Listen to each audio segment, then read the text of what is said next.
नमस्कार साथियों, हमारे YouTube चैनल डिवोशनल ज्ञान में आप सभी का बहुत बहुत स्वागत है। दोस्तों, 100 साल पुरानी हवेली की पौराणिक कथा। दोस्तों, हम आपको बता दें कि कहानी बहुत पुरानी है, आज से लगभग 45 साल पुरानी। तब मैं नया नया डाक बाबू हुआ था। एक कोई छोटा सा कस्बा था जहाँ मेरी पहली पोस्टिंग हुई थी। नौकरी मिलने की खुशी भी थी और घर छोड़ने का दुख भी। बस फिर क्या था, निकल पड़ा बोरी बिस्तर बांधकर। उस कस्बे में उस समय इतनी सुविधाएं नहीं हुआ करती थीं। दिन भर के सफ़र के बाद बस रात को 12 बजे उस कस्बे में पहुंची। अनजान जगह और इतनी रात गए, उस जगह कोई ठिकाना भी नहीं मिलने वाला था। मैं बस से उतरा, उस कस्बे के भीतर सकरी गलियों में चलता गया। कोई भी दुकान और किसी भी का घर दरवाज़ा खुला नहीं था कि मैं किसी से पूछ सकूं कि रात गुजारने के लिए कोई जगह मिलेगी। फिर मन में आया, वहीं बस अड्डे में ही किसी से पूछ लेना चाहिए था कि कोई रात भर के लिए सर छुपाने के लिए जगह मिलेगी। फिर उसने दरवाज़ा खटखटाते ही एक नव युवती ने दरवाज़ा खोला, जो कि घूंघट में थी। मैंने उसे अपनी समस्या बताई और साथ में अपना नियुक्ति पत्र भी दिखाया। उसने मेरी बात पर भरोसा कर लिया। फिर वो बोली, अगर आपको ऐतराज़ ना हो तो रात भर के लिए आप यहीं हवेली में रुक सकते हैं। बाहर की ओर इस हवेली के साथ लगा हुआ एक नौकरों वाला कमरा था।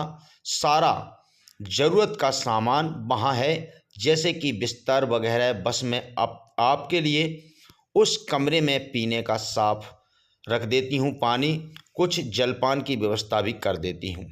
मैंने कहा, इसकी कोई आवश्यकता नहीं है, आप सिर्फ पीने का पानी रख दीजिए और वो कमरा बता दीजिए कहाँ है। बस वो ही बहुत लोग होगा, मेरे लिए इतना क्या कम है कि रात भर के लिए सर छुपाने के लिए जगह तो मिल गई। वो बोली, ऐसे कैसे, आप हमारे मेहमान हैं, पहली बार पधारे हैं, बिना कुछ खाए कैसे सो जाएंगे। अभी आपके लिए कुछ लाती हूँ। और इतना कहकर वो चली गई। थोड़ी देर बाद कुछ बेसन के लड्डू और नम कपारे लेकर मेरे सामने हाजिर हुई। बोली, लीजिए, आप जल पान ग्रहण करें, अभी आपके लिए पीने का पानी लेकर आती हूँ। और थोड़ी देर में वो एक छोटा सा मटका लेकर हाजिर हुई। थोड़ी देर खड़ी रहकर बोली, एक बात कहनी थी आपसे। मैंने कहा, कहिए। मैं सुख चाहते हुए बोली, ये पत्र मैंने अपने पति को लिखा है, वो परदेश गए थे पढ़ने, अभी तक लौटे नहीं हैं। आप तो डाक बाबू हैं, क्या ये पत्र आप मेरे पति तक पहुंचा देंगे। मैंने कहा, क्यों नहीं। और वो पत्र मैंने उससे लिया और वो चली गई। मुझे रात को बहुत गहरी नींद आई। सुबह किसी शोर से मेरी नींद खुली। शायद रोड पर कोई नगर पालिका का कर्मचारी झाड़ू लगा रहा था। मैं बाहर गया, वो आदमी मुझे देखकर चौंक गया। मैंने उससे पूछा, क्या हुआ।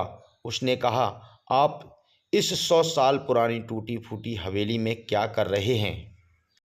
मैंने कहा, नहीं तो ये तो रात को एकदम सही सलामत थी।